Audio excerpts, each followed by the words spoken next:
दोस्तों, आप सभी का फिर से स्वागत है मेरे इस YouTube चैनल जिसका नाम है उन्ना प्रथम। दोस्तों, जैसा कि मैंने पिछले वीडियो में आपसे प्रॉमिस किया था कि टीजीटी और टेट के लिए मैं एक सीरीज लेके आऊंगा, तो दोस्तों आज हम शुरुआत करने वाले हैं उस सीरीज की।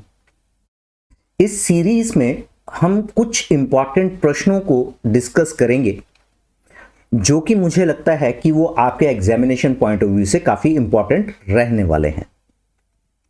दोस्तों, जैसा कि आप जानते हैं किसी भी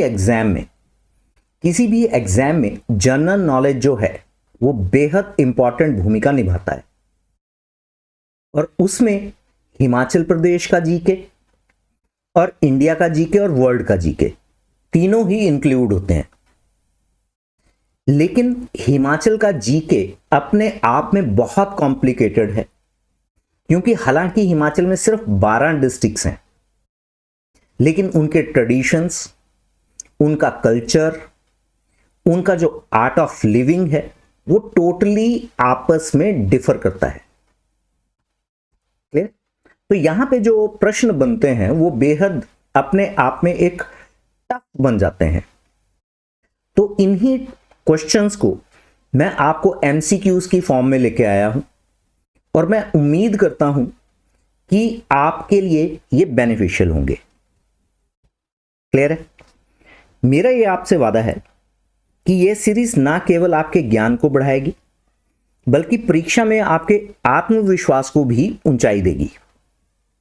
हर जो क्वेश्चन होगा उसको मैं एक्सप्लेन करूंगा to the best of my knowledge, और फिर भी अगर आपको लगता है उसमें कोई कमी रह गई या आप चाहते हैं कि उसमें कोई एडिशन करनी चाहिए, तो आप अपने सुझाव दे सकते हैं।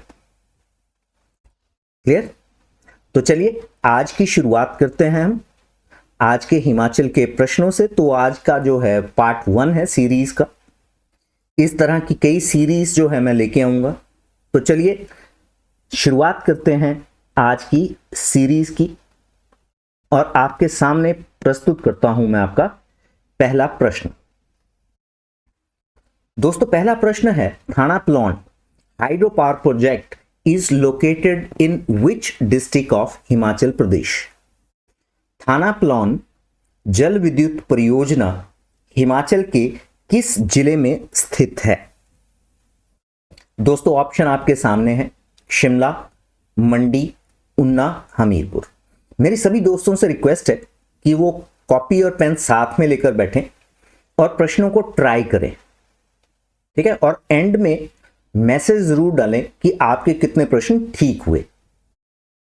क्लियर?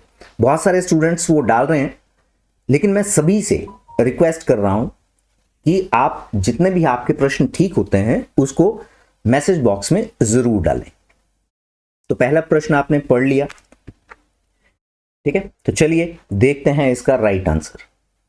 इसका राइट आंसर ऑप्शन बी है, मंडी। ये जो थाना प्लॉन हाइड्रो पावर प्रोजेक्ट है, मंडी में एक जगह है कोटली। तो कोटली में ये बनने जा रहा है। अभी जो है वो लैंड एक्वायर करने का काम चल रहा है, और बहुत जल्दी ही यहां पे इस हाइड्रो पावर प्रोजेक्ट का काम शुरू हो जाएगा। वहीं दोस्तों, अगर हम इसकी कैपेसिटी की बात करें तो इसकी कैपेसिटी जो है वो 191 मेगावाट होने वाली है। और ये जो बनने वाला है नदी है ब्यास। क्लियर? हिमाचल में जो कैपेसिटी है वो भी पूछी जाती है, और किस नदी पे बन रहा है वो भी पूछा जाता है। तो आई होप आपका पहला प्रश्न ठीक हुआ। क्लियर? तो चलिए बढ़ते हैं अगले प्रश्न की ओर। दूसरा प्रश्न है, Asia's old ice skating rink is located, मैं लिखना भूल गया, located at which of the following place? Asia का सबसे पुराना आइस स्केटिंग रिंक निम्न में से किस स्थान पर है? ऑप्शन है शिमला, काजा, रोहड़ू, धर्मशाला। प्रश्न आपने पढ़ लिया, ऑप्शन आपने पढ़ ली। चेक करते हैं कि इसका राइट आंसर क्या है, और मुझे उम्मीद है आपने अपना आंसर मार्क कर लिया होगा। तो let's see, it is Shimla. दोस्तों शिमला में ये लक्कड़ बाजार बस स्टैंड जो है उसके साथ में है। यहां ये जो आइस स्केटिंग रिंक है ये नेचुरल आइस स्केटिंग रिंक है, यहां मैं लिखना भूल गया तो प्लीज इसको नोट कर लीजिए, नेचुरल आइस स्केटिंग रिंक। क्योंकि जो आइस स्केटिंग रिंक होते हैं वो दो तरह के होते हैं, ठीक है, एक आर्टिफिशियल और एक नेचुरल। तो ये जो है आइस स्केटिंग रिंक ये नेचुरल आइस स्केटिंग रिंक है और इसकी स्थापना जो है 1920 में मिस्टर ब्लेसिंगटन द्वारा की गई थी। क्लियर? बेसिकली ब्लेसिंगटन जो है उनका एक होटल था और उस होटल में सर्दियों में पानी की प्रॉब्लम आ गई। अब जब पानी की प्रॉब्लम आई तो मिस्टर ब्लेसिंगटन ने जब जाके देखा तो पीछे जहां से वाटर सप्लाई थी वहां पे पानी पूरी तरह से जमा हुआ था और उस वजह से जितनी भी पानी की पाइप थी वो जम गई थी। तो यहां पे मिस्टर ब्लेसिंगटन ने यह सोचा कि क्यों ना इसे स्पोर्ट्स के लिए प्रमोट किया जाए, तो उन्होंने 1920 में इसी को आइस स्केटिंग रिंक बना दिया, नेचुरल आइस स्केटिंग रिंक। मैं बार बार जोर दे रहा हूं, नेचुरल आइस स्केटिंग रिंक। वहीं अगर हम आर्टिफिशियल आइस स्केटिंग रिंक की बात कर रहे हैं तो आइस स्केटिंग रिंक जो आर्टिफिशियल है वो है काजा में। क्लियर? काजा में आर्टिफिशियल आइस स्केटिंग रिंक बनाया गया है। क्लियर है? सो आई होप आपको सारी की सारी चीजें जो है मैंने अच्छे ढंग से एक्सप्लेन कर दी हैं, मैं ये मान के चलता हूं। तो बढ़ते हैं अगले प्रश्न की ओर। हमारा तीसरा प्रश्न है, विच of the following is an integrated and holistic agriculture activity adopted by Himachal Pradesh government? निम्नलिखित में से कौन सी हिमाचल प्रदेश सरकार द्वारा अपनाई गई एक एकीकृत और समग्र कृषि गतिविधि है?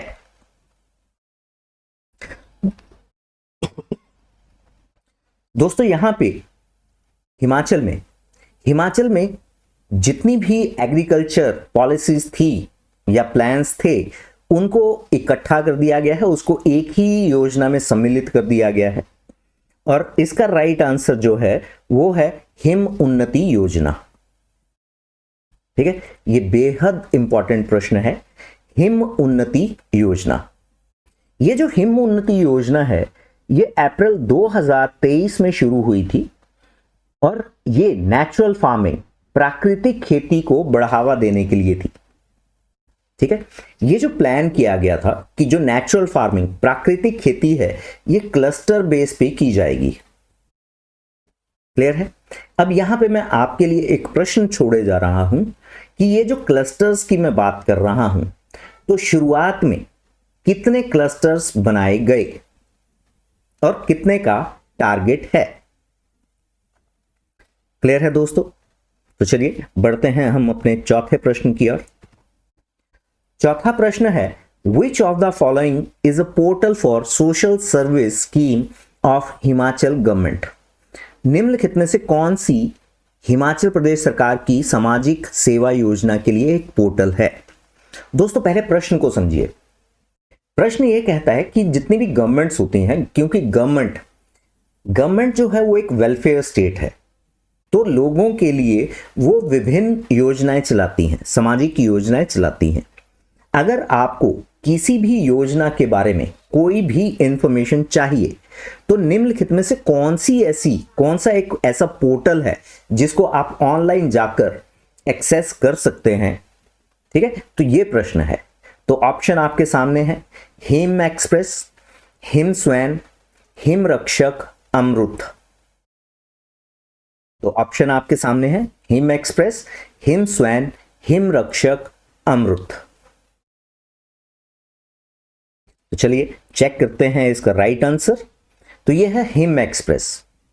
दोस्तों हिम एक्सप्रेस एक ऐसा पोर्टल है जहां पे आपको किसी भी सरकारी स्कीम के बारे में जानना है और उसमें अप्लाई करना है, तो आप इस पोर्टल के थ्रू, हिम एक्सप्रेस के थ्रू आप अप्लाई कर सकते हैं। वहीं अगर हम ऑप्शन बी की बात करें, again this is very important question, him swan. Him swan की फुल फॉर्म पूछी जाती है, तो हिम स्वैन की फुल फॉर्म है Himachal Pradesh state wide area network. तो हिमाचल में अपने जितने भी ऑफिसेज हैं और जितने भी इंस्टीट्यूशंस हैं उनको इंटरनेट से कनेक्ट करने के लिए हिम स्वैन की स्थापना की थी। क्लियर है? तो ये एक नेटवर्क है हिम स्वैन। वहीं अगर हम ऑप्शन डी की बात करें, क्योंकि हिमरक्षक नाम की कोई चीज नहीं है, अमृत नाम की अगर हम बात करें तो यह है Atal mission for rejuvenation and urban transformation. Basically शहरों में क्या क्या परिवर्तन लाने की जरूरत है, शहरों में रोजगार उत्पन्न करने के लिए किन किन चीजों की जरूरत है, यह योजना है अमृत योजना। ठीक है, और ये हमारे प्रधानमंत्री जो रहे हैं अटल बिहारी वाजपेयी, उनके नाम पर है। क्लियर? तो चलिए बढ़ते हैं अगले प्रश्न की ओर, पांचवें प्रश्न की ओर। पांचवा प्रश्न है Sen dance is a form of which community. Sen नृत्य किस समुदाय का नृत्य रूप है?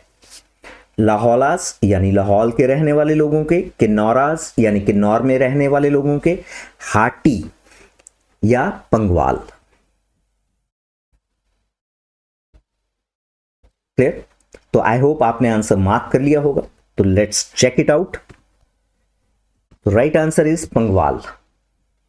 दोस्तों पांगी के रहने वाले लोगों को, पांगी के रहने वाले लोगों को पंगवाल कहा जाता है। ठीक है, तो कई बार ये क्वेश्चन भी आ जाता है कि पंगवाल कम्युनिटी जो है वो किस डिस्ट्रिक्ट में पाई जाती है। तो दोस्तों पांगी, जैसा आप सभी को पता है कि ये पांगी जो है वो चंबा में है। ठीक है, ये जो सेन नृत्य की बात कर रहे हैं, तो सेन नृत्य जो है ये एक इस प्रकार का डांस है, यदि किसी को ओपरा हो जाता है, क्योंकि एक हमारे यहां पे ट्रेडिशनल एक मिथ है कि ओपरा हो गया, कि यानी उस पे देवी मतलब कुछ जादू टोना हो गया है, तो उसको दूर करने के लिए सेन नृत्य किया जाता है। ठीक है, और ये बेसिकली सेन नृत्य जो है ये पंगवाल द्वारा किया जाता है। वहीं अगर हम ऑप्शन सी की बात करें, ये जो हाटी कम्युनिटी जो है ये पाई जाती है सिरमौर में, और हाटी कम्युनिटी लेटेस्ट कम्युनिटी है जिसको शेड्यूल्ड ट्राइब का दर्जा दिया गया है। क्लियर? और हिमाचल में दो ही जगह पे पॉलीएंड्री जो है वो चलती है, एक किन्नौर में और दूसरी हाटी समुदाय में। पॉलीएंड्री यानी बहुपति प्रथा। क्लियर? चलिए बढ़ते हैं अगले प्रश्न की ओर। हमारा छठा प्रश्न जो है वो है उसने कहा था is a creation of which of the following author. उसने कहा था निम्नलिखित में से किस लेखक की रचना है? Option A Shanta Kumar ji, option B Ramdhari Singh Dinkar ji, option C Chandradhar Sharma Guleri ji, चौथी ऑप्शन राहुल संकृतायन जी। ठीक है, आपके पास 10 सेकंड का समय है, आप अपनी ऑप्शन चूज कर सकते हैं।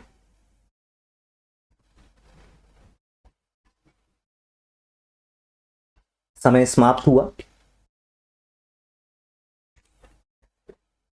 तो चेक करते हैं कि राइट ऑप्शन क्या है।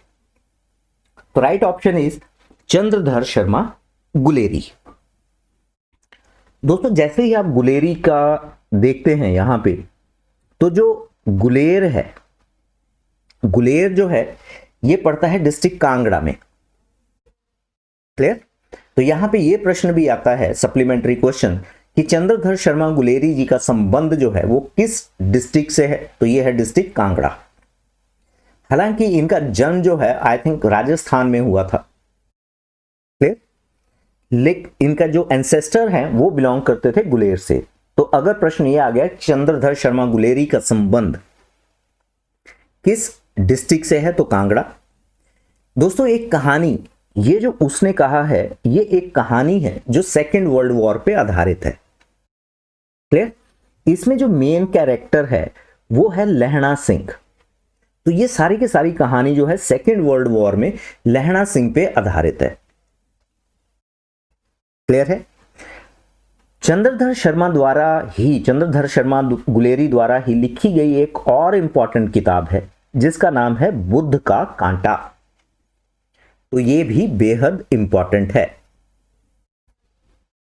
क्लियर है? यहां पे चंद्रधर शर्मा गुलेरी के सम्मान में एक चंद्रधर शर्मा गुलेरी हिमाचल गवर्नमेंट जो है वो एक सम्मान भी देती है। तो आप मुझे बताएंगे कि पहला चंद्रधर शर्मा गुलेरी सम्मान, क्योंकि ये हिंदी साहित्य के फील्ड में दिया जाता है, तो मेरा प्रश्न ये है कि पहला चंद्रधर शर्मा गुलेरी पुरस्कार किसे दिया गया था? क्लियर? सप्लीमेंट्री क्वेश्चन ये भी आता है कि चंद्रधर शर्मा गुलेरी सम्मान जो है वो किस क्षेत्र में दिया जाता है, तो उसका आंसर है हिंदी साहित्य। लेकिन मेरा प्रश्न ये है कि पहला चंद्रधर शर्मा गुलेरी पुरस्कार किसे दिया गया था? क्लियर है? आई होप ये चीज आपको समझ में आई होगी। 7वें प्रश्न की ओर बढ़ते हैं। Who has been awarded Dada Saheb Phalke award in 71st national film festival? 71वें राष्ट्रीय फिल्म महोत्सव में दादा साहब फाल्के पुरस्कार से किसे सम्मानित किया गया है? ऑप्शन आपके सामने है। शाहरुख खान, विक्रांत मैसी, नाना पाटेकर, मोहनलाल। आपके पास 10 सेकंड का समय है उत्तर देने के लिए। समय समाप्त हुआ। Let's check it out what is the right answer. तो दोस्तों राइट आंसर इज मोहनलाल। ये जो मोहनलाल हैं ये साउथ इंडियन मूवीज के एक सुपर हीरो हैं, ठीक है, जिन्होंने 300 से ज्यादा मूवीज की है। वहीं अगर हम दादा साहब फाल्के अवार्ड की बात करें, दादा साहब फाल्के अवार्ड जो हैं ये क्यों दिए जाते हैं? तो दोस्तों इसके लिए आपको जाना पड़ेगा हिस्ट्री में, आपको जाना पड़ेगा सन 1913 में। भारत की पहली मूवी, क्योंकि ये इसमें कोई साउंड ट्रैक नहीं था, ये मूक और बधिर मूक मूवी थी ये, जो कि थी राजा हरिश्चंद्र, और इसको डायरेक्ट किया था दादा साहब फाल्के जी ने। क्लियर? तो दादा साहब फाल्के जी ने इसको डायरेक्ट किया था और इन्हीं के सम्मान में दादा साहब फाल्के अवार्ड जो है वो शुरू किए गए। अब यहां पे एक सप्लीमेंट्री क्वेश्चन ये पूछा जाता है कि दादा साहब फाल्के अवार्ड जो है इसकी शुरुआत कब हुई? तो दोस्तों ये हुई 1969 में। और यहां पे एक और सप्लीमेंट्री क्वेश्चन जो है वो पूछा जा सकता है कि पहला दादा साहब फाल्के अवार्ड वो किसे दिया गया? तो ये दिया गया था देविका रानी। ठीक है, देविका रानी ये इंडियन एक्ट्रेस थी, तो इनको ये पहला दादा साहब फाल्के अवार्ड दिया गया था। क्लियर है? तो चलिए बढ़ते हैं अगले प्रश्न की ओर। 8वां प्रश्न है who won Booker prize in 2025? 2025 में बुकर प्राइज किसने जीता? ऑप्शन आपके सामने है। बानू मुश्ताक, गीतांजलि श्री, अरुंधति रॉय, फरहान अख्तर।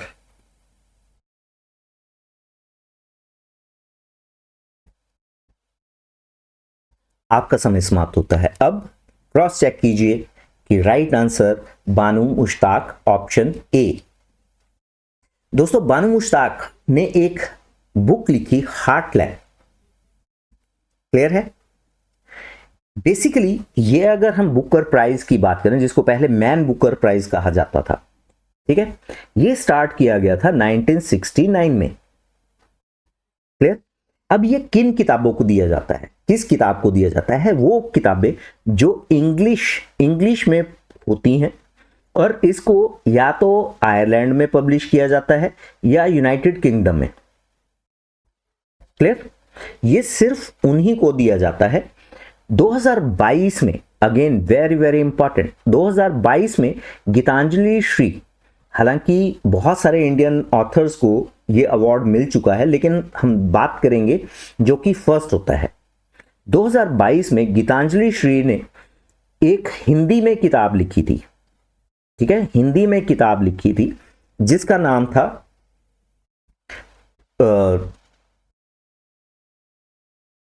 रेत की समाधि। ठीक है, टॉम्ब ऑफ सैंड, और इसको ट्रांसलेट किया गया था टॉम्ब ऑफ सैंड। तो इस किताब जो गीतांजलि श्री है वो पहली इंडियन बनी थी जिनको उनकी हिंदी बुक के लिए, हिंदी बुक की ट्रांसलेशन के लिए टॉम्ब ऑफ सैंड जो है इनके द्वारा ही किताब लिखी गई थी, लेकिन वो हिंदी में लिखी गई थी, और ये किताब जो है आई थिंक कन्नड़ में लिखी गई है। ठीक है, इसका भी ट्रांसलेशन इंग्लिश में किया गया है। तो टॉम्ब ऑफ सैंड जो है 2022 में गीतांजलि श्री को पुरस्कार दिया गया था, बुकर प्राइज। क्लियर है? चलिए बढ़ते हैं अगले प्रश्न की ओर। 9th प्रश्न है, Ramon Magsaysay award 2025 has been awarded to which of the following. Ramon Magsaysay award 2025 निम्नलिखित में से किसे प्रदान किया गया है? ऑप्शन है हयाओ मियाजाकी, रवीश कुमार, परवीजा फरहान और एडुकेट गर्ल्स।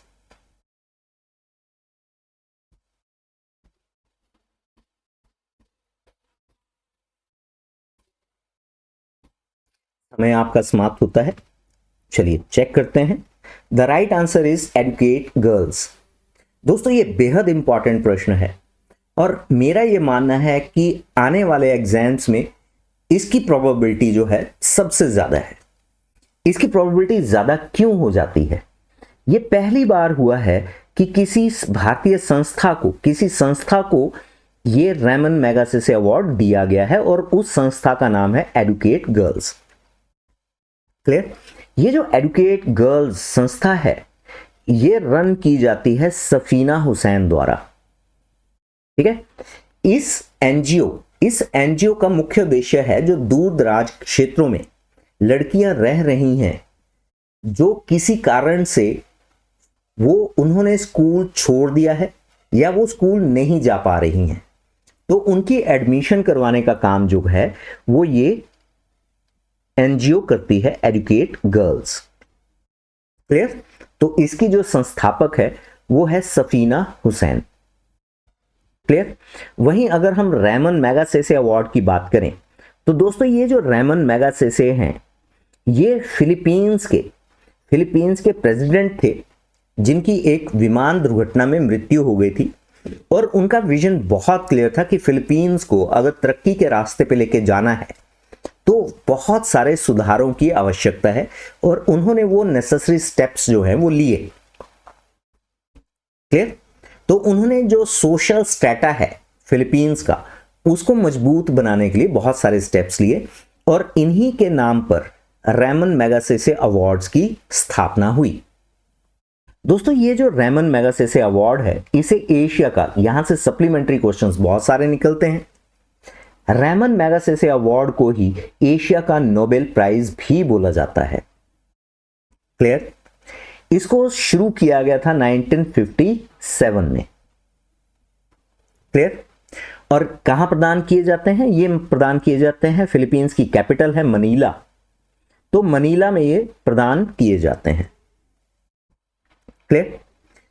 अब यहां पे पहले इंडियन कौन थे, पहले भारतीय कौन थे जिनको रेमन मैगसेसे पुरस्कार दिया गया था? तो दोस्तों वो थे आचार्य विनोबा भावे, जिनको 1958 में पहला रेमन मैगसेसे अवार्ड दिया गया था।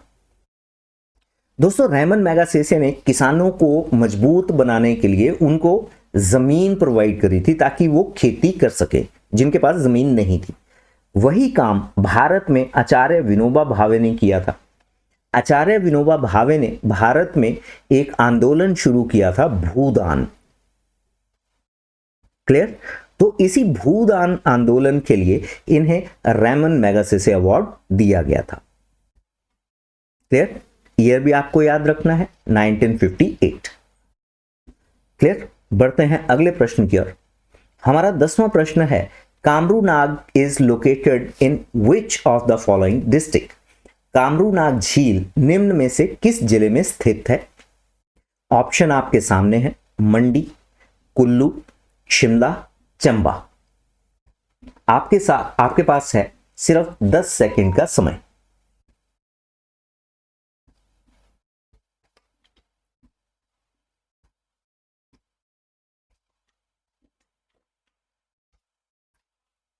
समय समाप्त हुआ। तो चेक करते हैं। यह है दोस्तों मंडी में, कामरू नाग लेक जो है वो जिला मंडी में है और ये हिमाचल की सबसे अमीर झील है, क्योंकि जितने भी लोग यहां आते हैं वो कोई ना कोई मन्नत मांगते हैं और बदले में जो भी उनका श्रद्धा के अनुसार वो चढ़ावा चढ़ाते हैं और वो इस झील में डालते हैं। क्लियर? कामरू नाग देवता, इसी झील के किनारे पे कामरू नाग देवता का मंदिर है। और दोस्तों मंडी की जो मशहूर शिवरात्रि है वो शुरुआत होती है कामरू नाग देवता के आने के बाद ही। तो यहां से एक ये सप्लीमेंट्री क्वेश्चन बनता है कि मंडी शिवरात्रि की शुरुआत किस देवता के आने के बाद होती है? तो कामरू नाग देवता। क्लियर? तो चलिए बढ़ते हैं अगले प्रश्न की ओर। अगला प्रश्न है Hariman Sharma who cultivated HRMN 99 a variety of apple. तो दोस्तों पहला प्रश्न यहां पे सप्लीमेंट्री एक और निकल के आता है कि HRMN 99 जो है वो क्या है। तो दोस्तों ये है एप्पल की वैरायटी। ठीक है, ये माना जाता है कि एप्पल जो है वो रामपुर में होगा, रोडू में यानी डिस्ट्रिक्ट शिमला में होगा, कुल्लू में होगा, ऊंचाई पे होगा जहां बर्फ ज्यादा पड़ती है, क्योंकि बर्फ जो है वो सेब के लिए खाद का काम करती है। तो प्रश्न यही है, हरिमन शर्मा जिन्होंने सेब की एक किस्म HRMN 99 की खेती की वह किससे संबंधित है? डिस्ट्रिक्ट शिमला से हैं, डिस्ट्रिक्ट कुल्लू से हैं, डिस्ट्रिक्ट बिलासपुर से हैं, डिस्ट्रिक्ट सोलन से हैं।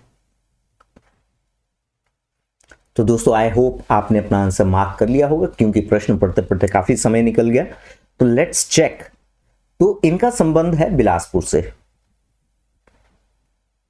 क्लियर? तो इन्होंने वो मिथ कि सेब के लिए बर्फ का होना जरूरी है, तो इन्होंने एक नई वैरायटी डेवलप की HRMN 99। दोस्तों इनकी जो नर्सरी है वो घुमारवीं में है। ठीक है, बिलासपुर में एक जगह है घुमारवीं। तो हरिमन शर्मा जो है ये घुमारवीं, अगर एग्जैक्ट प्लेस पूछ लिया गया तो घुमारवीं से है, डिस्ट्रिक्ट पूछ लिया गया तो बिलासपुर। क्लियर? बढ़ते हैं अगले प्रश्न की ओर। अगला प्रश्न है Pauri fair is celebrated at which of the following places. Pauri मेला निम्नलिखित में से किस स्थान पर मनाया जाता है? अब दोस्तों यहां पे लाहौल भी दिया हुआ, स्पीति भी दिया हुआ, यानी लाहौल और स्पीति डिस्ट्रिक्ट दोनों को यहां पे इंक्लूड किया गया है। काजा जो है, काजा ये है स्पीति में, तो ये भी यहीं दिया हुआ है। ठीक है, पांगी पड़ता है चंबा में। तो 4 ऑप्शन आपके सामने है। तो आपका समय समाप्त होता है। Let's cross check. It is in Lahaul. ठीक है, पौरी फेयर जो है ये लाहौल में मनाया जाता है। दोस्तों अगर एग्जैक्ट प्लेस पूछ लिया जाए तो त्रिलोकीनाथ मंदिर, और अगर वैली पूछ ली जाए तो चंद्रभागा वैली। क्लियर? दोस्तों ये जो त्रिलोकीनाथ मंदिर की हम बात कर रहे हैं ये अपने आप में बहुत यूनिक है। भारत में शायद ये एकमात्र मंदिर ऐसा है कि जहां शिव की जटाओं में भगवान बुद्ध हैं। नॉर्मली हम देखते हैं कि भगवान शिव के जटाओं से गंगा निकलती है, लेकिन ये एकमात्र मंदिर ऐसा है जहां भगवान शिव की जटाओं में भगवान बुद्ध हैं। तो यहां सबसे पहले हिंदू पुजारी आते हैं, वो अपने ढंग से यहां पूजा करते हैं, अपने ट्रेडिशन के अकॉर्डिंगली पूजा करते हैं और फिर वो बाहर चले जाते हैं। फिर उसके बाद बौद्ध भिक्षु आते हैं और फिर उसके बाद बौद्ध भिक्षु जो है अपने ढंग से पूजा करते हैं और फिर ये जगह जो है श्रद्धालुओं के लिए खोल दी जाती है। तो ये एक ऐसा मंदिर है जहां पे अलग अलग धर्मों के लोग जो हैं वो इकट्ठे पूजा करते हैं। 2 धर्मों के लोग जो हैं इकट्ठी पूजा करते हैं। तो जो वर्तमान में भारत के हालात हैं उनके लिए एक एग्जाम्पल है। तो उनको यहां से सीख लेनी चाहिए कि मिलजुल कर कैसे रहा जाता है। और जितने भी राजनीतिज्ञ हैं, जितने भी पॉलिटिशियन हैं, तो मेरी उनसे भी ये एक अपील है कि वो यहां जरूर आए और यहां के कल्चर को समझें और उसको पूरे भारत में लागू करें। क्लियर? चलिए बढ़ते हैं अगले प्रश्न की ओर। हमारा 13वां प्रश्न है, Raksham wildlife sanctuary is located in which district of Himachal Pradesh. Raksham वन्य जीवन अभ्यारण्य हिमाचल के किस जिले में स्थित है? ऑप्शन आपके सामने है, शिमला, मंडी, कांगड़ा, किन्नौर।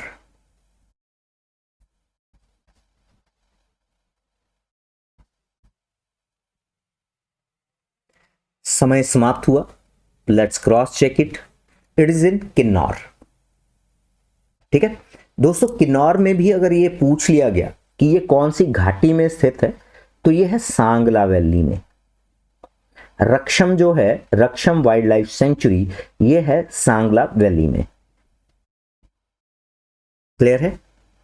चलिए बढ़ते हैं अगले प्रश्न की ओर। मैं उम्मीद कर रहा हूं कि जितने भी अभी तक हमने 13 प्रश्न पूछे हैं, आप सभी के सारे ठीक हुए होंगे। अगर आपके सभी ठीक है तो आप मान के चलिए कि आपका आने वाला जो टेट या टीजीटी का एग्जाम है या हिमाचल का कोई भी एक एग्जाम होने वाला है, उसके पॉइंट ऑफ व्यू से ये क्वेश्चन जो है बेहद इंपॉर्टेंट है। तो अगर आपके सभी ठीक हैं तो आप मान के चलिए कि वो आपका टेस्ट क्लियर होने वाला है, ये मेरा मानना है। चलिए बढ़ते हैं 14वें प्रश्न की ओर। हमारा पेनल्टीमेट प्रश्न जो है, Which of the following place was selected for राष्ट्रीय गोकुल मिशन। हिमाचल में कौन सी एक ऐसी जगह है जिसे राष्ट्रीय गोकुल मिशन के लिए चुना गया था? ऑप्शन आपके सामने है, नदौन, बसाल, हमीरपुर, सोलन। तो दोस्तों टाइम आपका समाप्त होता है, क्रॉस चेक कीजिए। यह है बसाल। दोस्तों ये जो बसाल है ये ऊना में है, अंब रोड पे है, तो इसे चुना गया है। ये जो राष्ट्रीय गोकुल मिशन है ये केंद्र सरकार द्वारा चलाई गई एक योजना है और ये कंट्रीब्यूट करेगी हिमाचल द्वारा चलाई गई एक योजना जो कि जिसका नाम है हिमगंगा योजना। दूध के उत्पादन को बढ़ाने के लिए हिमाचल ने एक योजना चलाई हुई है जिसका नाम है हिमगंगा योजना। दोस्तों हिमाचल पूरे भारत में पहला राज्य है जो दूध पे किसानों को एमएसपी दे रहा है। क्लियर है? जहां पे बफलो मिल्क का भैंस के दूध का जो एमएसपी है, मिनिमम सपोर्ट प्राइस, वो 61 रुपए है और काओ मिल्क का प्राइस, मिनिमम सपोर्ट प्राइस जो है वो 51 रुपीज है। तो again this becomes very important. Clear? तो इसको प्लीज नोट कीजिएगा। क्लियर है? बढ़ते हैं अपने आखिरी प्रश्न की ओर। हमारा आखिरी प्रश्न है, automated milk and milk product plant will be set up at which place of Kangra. स्वचालित दूध और दूध उत्पाद संयंत्र कांगड़ा में किस स्थान पर स्थापित किया जाएगा? ऑप्शन आपके सामने है। जैसा कि आप देख पा रहे हैं चारों की चारों जगहें जो हैं वो कांगड़ा में ही है। पालमपुर, ज्वालामुखी, डंगवार, यहां डंगवार गलत लिखा गया है, यहां डगवार होगा, नगरोटा बगवा। तो ऑप्शन आपके सामने है और आपका समय समाप्त होता है। आई होप आपने अपना आंसर मार्क कर लिया होगा। Let's cross check, it is Dagwar. ठीक है, राइट ऑप्शन इज डगवार।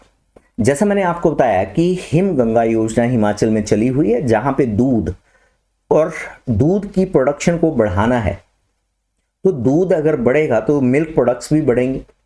तो किसानों की आय को दुगना करने के लिए एक्चुअल में जो बीड़ा उठा रखा है वो केंद्र सरकार ने तो नहीं उठा रखा है, लेकिन हिमाचल की सरकार ने ये जरूर उठा रखा है। तो किसानों की आय बढ़ाने के लिए, दुगना करने के लिए ये एक परियोजना चली हुई है जिसका नाम है हिमगंगा, और उसके लिए ऑटोमेटेड मिल्क प्लांट जो है ये शुरू करने जा रहे हैं कांगड़ा में, डगवार। यहां पे एक मेरा प्रश्न और है, इसी योजना में दूध के प्रोडक्शन को बढ़ाने के लिए एक और ऑटोमेटेड मिल्क प्लांट की स्थापना की जा रही है डिस्ट्रिक्ट शिमला में। ठीक है, हिंट दे देता हूं, वो है ठियोग के आसपास। तो आपने मुझे बताना है कि डिस्ट्रिक्ट शिमला में ऑटोमेटेड मिल्क प्लांट की स्थापना कहां की जा रही है। तो दोस्तों यहां पे हमारे 15 प्रश्न कंप्लीट होते हैं। मैं उम्मीद करता हूं ये 15 प्रश्न आपके सभी के सभी ठीक हुए होंगे। मैसेज बॉक्स में आपके कितने प्रश्न ठीक हुए उसको आप जरूर डालिएगा। और मेरी आप सभी जितने भी एस्पिरेंट्स हैं टीजीटी और टेट के, मेरी सभी को ये रिक्वेस्ट है, या जितने भी बाकी गवर्नमेंट जॉब के लिए भी अप्लाई करने वाले हैं या तैयारी कर रहे हैं, उन सभी को रिक्वेस्ट है कि इसके लिए ना एक अलग से रजिस्टर लगा ले और इसको नोट करते रहें, ताकि सारे के सारे प्रश्न जो है, सारी की सारी सीरीज जो है वो एक ही जगह पे आप कंपाइल कर पाए। क्लियर? मैं उम्मीद करता हूं ये 15 प्रश्न जो हैं आपके काम आएंगे। यदि आपको वीडियो अच्छा लगा हो तो आप अपने दोस्तों के साथ शेयर कीजिए, लाइक का बटन दबाइए और ज्यादा से ज्यादा अपने दोस्तों के साथ शेयर कीजिए। ठीक, तो आज का वीडियो हम यहीं समाप्त करते हैं। धन्यवाद, थैंक यू वेरी मच। जल्द ही मिलेंगे अपने दूसरे वीडियो के साथ, पार्ट 2 के साथ। Thank you.